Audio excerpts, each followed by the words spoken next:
తరచూ జలుబు చేయటం, అప్పుడప్పుడు దగ్గుతో బాధపడటం మనందరికీ అనుభవమే. సీజన్ మారినప్పుడు, వాతావరణంలో మార్పులు చోటు చేసుకున్నప్పుడు ఆ మార్పులకు మన శరీరం సర్దుబాటు చేసుకునే వరకు జలుబు, దగ్గు వంటి చిన్నాచితక సమస్యలు వేధిస్తూ ఉంటాయి. దీర్ఘకాలిక జబ్బులతో బాధపడే వారికి జలుబు, దగ్గు బాధలే పెద్ద సమస్యలుగా మారుతూ ఉంటాయి. జలుబు, దగ్గుతో బాధపడుతున్నప్పుడు ఆ బాధల నుంచి ఉపశమనం కోసం మన సంప్రదాయ వైద్యం ఆయుర్వేదం చెబుతున్న చికిత్సలు, పరిష్కార మార్గాల గురించి ఇప్పుడు తెలుసుకుందాం.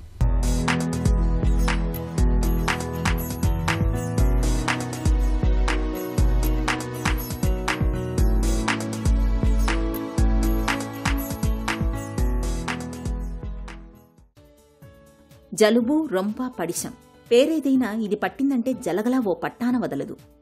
జలుబు చేస్తే మందులు వాడితే వారం రోజుల్లో, వాడకపోతే 7 రోజుల్లో తగ్గుతుందనే నానుడి కూడా అందరికీ తెలిసిందే. జలుబు చేస్తే కొందరికి ముక్కులో అదే పనిగా నీరు కారుతుంది, కొందరికి కళ్లల్లో కూడా నీరు కారుతుంది, కొందరికి విపరీతంగా తుమ్ములు వస్తాయి. ఈ జలుబు కాస్త మెల్లగా దగ్గులోకి మారుతుంది. జలుబు, దగ్గు, ఊపిరి పీల్చడంలో ఇబ్బంది, తుమ్ములు, గొంతు నొప్పి, ఒళ్ళు నొప్పులు, తలనొప్పి, జ్వరం ఇలాంటి లక్షణాలన్నీ వేధిస్తాయి. జలుబు చేస్తే ఏ పని చేయబుద్ధి కాదు, ఏమీ తినబుద్ధి కాదు. పడుకుందామంటే ఓ పట్టాన నిద్ర పట్టదు. జలుబుతో వచ్చిన ఇంకో సమస్య ఏమంటే ఇది అంటువ్యాధి. ఇంట్లో ఒకరికొస్తే మొత్తం ఇంటిల్లిపాదినే చుట్టబెట్టేస్తుంది. జలుబు, దగ్గుతో వచ్చిన సమస్య ఏమిటంటే అవి చెవి, గొంతులో కూడా సమస్యల్ని తెచ్చిపెడుతుంటాయి. జలుబు అనేది సర్వసాధారణం. అయితే ఈ జలుబు అనేది కొంతమందికి ఎలర్జీ కారణాల వల్ల తరచూ రావడం అనేది జరుగుతుంటుంది. అలాంటప్పుడు కొంతమందికి ఏమవుతుందంటే ఆ ముక్కు దూలం అంటే ఎదిగే పిల్లల్లో కొంచెము చిన్నగా ఉండడము, అలాగే వాళ్ళకి లోపల ఎడినాయిడ్స్, అలాగే లోపల చిన్న చిన్న పాలిప్స్ లాంటివి ఏర్పడడం, ఇవన్నీ జరిగినప్పుడు ఏమవుతుందంటే ఈ యొక్క జలుబు అనే సమస్య అధికం అవుతుంది. ఎందుకంటే వాళ్ళకి ఒక గాలి తీసుకునే పద్ధతిలో వాళ్ళు సఫర్ అవుతుంటాడు. అలాగే వాళ్ళకి ఆ యొక్క పొద్దున్న లేవగానే జలుబు రావడం అనేది తరచూ జరుగుతున్నప్పుడు ఫస్ట్గా ఏంటంటే వీళ్ళు ఆవిరి పట్టడం లాంటివి చేయడం ద్వారా కొంతవరకు ఉపయోగపడుతుంటుంది. అలాగే వీళ్ళ యొక్క కఫాన్ని తగ్గించేందుకు ఆహారంలో మనం తరచూ రోజువారీ మిరియాలు లాంటివి ఆహారంలో తీసుకుంటూ ఉంటాం. అది వాళ్ళు ఆహారంలో భాగంగా, అంటే కొంతమంది మిరియాలు తీసుకోరు, మిరియాలు అనేదే వాడరు. అలాంటప్పుడు ఏంటంటే వాళ్ళు చారు రూపంలో, అంటే ఇంట్లో మనం తప్పనిసరి చారు అనేది రసం అంటాం, ఆ రసం లాంటిది చేసినప్పుడు అందులో వెల్లుల్లిపాయలు అలాగే మిరియాల పొడి వేసి రసంలాగా చేసి కొంత చింతపండు వేసి తీసుకుంటే కనుక అది వాళ్ళకి రుచిగా ఉంటుంది, అగ్ని పెంచుతుంది, అలాగే కఫాన్ని కూడా తగ్గిస్తుంటుంది. ఇది త్వరగా జరగదు, కాకపోతే కొంత నెమ్మదిగా జరుగుతుంది. అలాగే వేడి నీళ్ళల్లో పసుపు, మిరియాలు, దాల్చిన చెక్క వేసి పొద్దున్నే ఒక కప్పుడు తాగితే, పొద్దున్న సాయంత్రం తాగితే కూడా వాళ్ళకి ఇది సహాయపడుతూ ఉంటుంది. ఆహారంలో కూడా వాళ్ళు ఎప్పుడు కూడా పథ్యంగా తినాలి. ఎందుకు ఫ్రెష్గా తీసుకొచ్చిన ఫుడ్, అలాగే నిలవలేని ఆహార పదార్థాలు, చల్లటి పదార్థాలు లేకుండా చూసుకుంటే కనుక కొంతవరకు తగ్గించుకోగలుగుతాం. అలాగే కొంతమందికి ఏంటంటే వాళ్ళకి ఈ చల్లటి వాతావరణంలో తిరిగినప్పుడు, ముఖ్యంగా వర్షం పడినప్పుడు, వర్షంలో తడిసినప్పుడు ఈ జలుబు అనేది ఎక్కువ అవడము, అలాగే సైనసెస్ ఎఫెక్ట్ అవ్వడం, ఇమ్మీడియట్గా ఎఫెక్ట్ అవ్వడం జరుగుతుంటుంది, వెంటనే తలనొప్పి రావడం జరుగుతుంటుంది.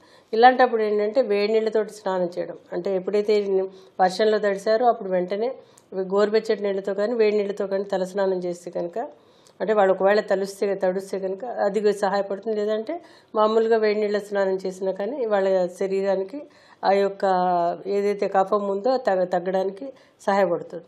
ఇది కాకుండా ఏంటంటే వ్యాయామం విషయానికి వచ్చేసరికి కొన్ని యోగాసనాలు చేయడం ద్వారా, అంటే ముఖ్యంగా ఏదైతే బ్రీతింగ్ ఎక్సర్సైజ్ ఏదైతే చెప్తున్నామో అది చేయడం ద్వారా ఈ వెంటిలేషన్ ప్రాసెస్ ప్రాపర్గా అయ్యి ఈ పాలిప్స్ లాంటివి ఏమైనా గ్రో అయ్యే ఉంటే కనుక అవి గ్రో అవ్వడం తగ్గుతుంది. ఇంకొకటి, రాత్రి పడుకునేటప్పుడు కొంచెం కొబ్బరి నూనె, కొంచెము అల్లం రసం వేసి దానిని చిన్నగా డ్రాప్, ఒక ముక్కులో ఒక డ్రాప్, 2 ముక్కులో ఒక డ్రాప్ లాంటిది వేస్తే కనుక వాళ్ళకి చాలా మంచి రిజల్ట్ ఉంటుంది. ఇది కాకుండా కొంతమందికి మెంతాల్ లాంటిది కర్పూరం చిన్న గుడ్డలో చుట్టి దాన్ని పీల్చడం ద్వారా కూడా వీళ్ళకి తగ్గుతుంది.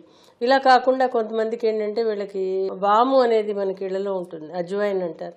ఆ వాముని కొంచెం ఒక చిన్న పిడికెడు వాము తీసుకుని దాన్ని పల్చటి తెల్లటి వస్త్రంలో చుట్టి దానిని ముక్కు దగ్గర పట్టుకుని పడుకుంటే కనుక చాలా బాగా హెల్ప్ చేస్తుంది. అంటే అందులో నూనె అనేది ఉంటుంది, వాము నూనె. ఆ నూనె అజ్వైన్ తైల్ అంటారు. అది వీళ్ళకి ఒక రెస్పిరేటరీ ప్రాసెస్కి, అలాగే లోపల ఏదైనా ఇన్ఫ్లమేషన్ ఉంటే తగ్గడానికి, మ్యూకస్ ప్రాపర్గా రిలీజ్ అవ్వడానికి సహాయపడుతుంటుంది. జలుబు ఓ పట్టాన విడవకుండా వేధిస్తుంది. వారాల తరబడి, నెలల తరబడి ముక్కు చీదుతూ ఉండేవారు చాలామందే కనిపిస్తుంటారు. జలుబుకు దగ్గు కూడా తోడవుతుంటుంది. ముఖ్యంగా పొడి దగ్గు బాగా వేధిస్తుంటుంది.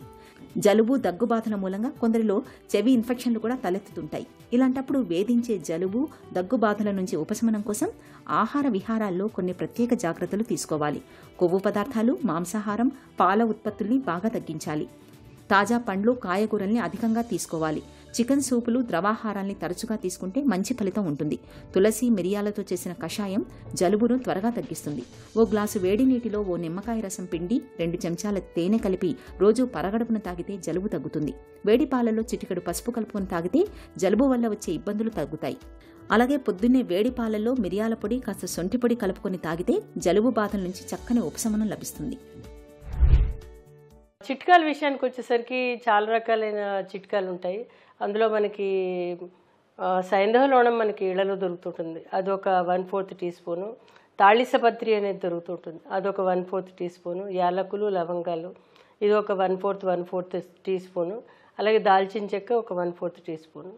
అలాగే పిప్పళ్ళు ఒక 1/4 టీ స్పూన్. ఇవన్నీ కలిపి ఒక పౌడర్ లాగా చేసి ఒక డబ్బాలో పెట్టుకుని రోజు ఒక 6 చెంచాడు పొద్దున, 6 చెంచాడు సాయంత్రం గోరువెచ్చటి నీళ్ళలో కలిపి తేనె వేసి తీసుకుంటే కనుక చాలా బాగా పనిచేస్తుంది.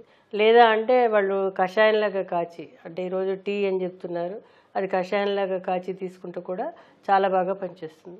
ఇది కాకుండా రాత్రి పడుకునేటప్పుడు పాలల్లో ఒక చిటికెడు పసుపు వేసి పుచ్చుకుంటే కనుక ఈ అలర్జిక్ కండిషన్స్ ఏవైతే ఏర్పడుతున్నాయో అవి కూడా తగ్గడానికి అవకాశం ఉంటుంది. ఇది కాకుండా కలోంజీ అనేది వస్తూ ఉంటుంది, అయితే దానిని నల్ల జీలకర్ర అంటారు కొంతమంది, కాకపోతే అది చిన్నగా ఉంటుంది, చేదుగా, వగరుగా, డిఫరెంట్గా ఉంటుంది. అయితే కలోంజీ ఏంటంటే ఇది యాంటీ ఇన్ఫ్లమేటరీగా పనిచేస్తుంది. దీంట్లో highest amount of D vitamin ఉంటుంది. కాబట్టి ఇది కూడా మన శరీరానికి ఒక సైనసైటిస్ లాంటి సమస్యలకి సహాయపడుతుంది. అంటే ఎంత తీసుకోవాలంటే ఒక 1/4 టీ స్పూన్, అంటే 2 చిటికెలు పొద్దున సాయంత్రం తీసుకుంటే కనుక చాలా సేఫ్. ఎందుకంటే ఇది ఒకలాంటి ఫుడ్ ఐటమే ఇది. కాకపోతే ఇది కఫహార ద్రవ్యంగా కూడా ఉపయోగపడుతుంది, అలాగే పిత్తహార ద్రవ్యంగా కూడా ఉపయోగపడుతుంది. అలాగే యాంటీహిస్టమిన్స్ అధికంగా ఉంటాయి దీనికి. ఈ కలోంజీ తైలం అనేది కూడా వస్తుంటుంది, బ్లాక్ సీడ్ ఆయిల్ అంటారు. అది కూడా వాళ్ళు కావాలంటే గోరువెచ్చటి నీళ్ళలో ఒక 30 ml నీళ్ళలో దాన్ని చుక్కలు వేసి తీసుకుంటే కనుక చాలా ఉపయోగం ఉంటుంది. కాకపోతే ఏంటంటే నూనె అనేది వచ్చేసరికి ఏమవుతుందంటే ప్యూరిటీ ఇంపార్టెంట్. అది ఎటువంటి నూనె మనం కొంటున్నాం అనేది మనకు తెలియదు. కాబట్టి కలోంజీనే మీరు వాడుకుంటే కనుక అదే చక్కగా పనిచేస్తుంది. చికిత్సా విషయానికి వచ్చేసరికి ఒక సైనసైటిస్ ఏదైతే ఉందో, సైనసెస్ ఏవైతే బాగా ఇబ్బంది పెడుతున్నాయో అప్పుడు వాళ్ళకి దాన్ని సరిపడా చికిత్స అనేది చేయాలి. ముఖ్యంగా కఫహార చికిత్స అనేది, అలాగే వాతాహార చికిత్స అనేది, అలాగే పైత్యం కూడా రాకుండా ఉండేది కూడా ఇవ్వాల్సి ఉంటుంది. ఇందులో ముఖ్యంగా లక్ష్మీ విలాస రస అనేది చాలా బాగా పనిచేస్తుంది. ఇందులో రెండు రకాలు వస్తుంటాయి. ఒక ముఖ్యంగా గోల్డ్తో కూడా వస్తూ ఉంటుంది లక్ష్మీ విలాస రసం. ఏదైనా పర్వాలేదు, కాకపోతే డాక్టర్ పర్యవేక్షణలో తీసుకోవాలి. అలాగే ఇందులో త్రికటకాది చూర్ణం అనేసి, తాళిసా చూర్ణం అనేది, సీతుఫల చూర్ణం, చిత్రహరీతకి అనేది, అలాగే త్రిఫల గుగ్గులు అనేది, త్రిఫల అనేది, ఇవన్నీ కూడా సుమారు 3 నుంచి 6 నెలలు తీసుకోవాల్సిన అవసరం ఉంటుంది. జలుబుతో బాధపడుతున్నప్పుడు తరచూ వేడి నీటి ఆవిరిని పట్టుకుంటే మంచి ఉపశమనంగా ఉంటుంది. ఒక గిన్నెలో బాగా మరుగుతున్న నీటిని తీసుకుని అందులో కొంత విక్స్ని లేదా అమృతాంజన్ని కలిపి తల మీద దుప్పటి కప్పుకొని ఆ ఆవిరిని గాఢంగా ముక్కు ద్వారా లోపలికి పీల్చుకోవడం వల్ల జలుబు తాలూకు ముక్కు దిబ్బడ, దగ్గు తగ్గుతాయి. వేడి నీటిలో 2 ఉల్లిపాయ ముక్కలు వేసి ఆ నీళ్లతో ఆవిరి పట్టుకోవడం మంచిదే. నిప్పుల మీద పసుపు కొమ్మును కాల్చి ఆ పొగను పీల్చడం వల్ల కూడా జలుబు బాధలు త్వరగా ఉపశమిస్తాయి. జలుబు, ముక్కుదిబ్బడ ఎక్కువగా ఉన్నప్పుడు కొద్దిగా యూకలిప్టస్ నూనెను రుమాలుపై వేసుకుని వాసన పీలిస్తే మంచి ఉపశమనంగా ఉంటుంది. తులసి, అల్లం రసాన్ని తరచూ తేనెతో కలిపి తీసుకున్నా మంచి ఫలితం కనిపిస్తుంది.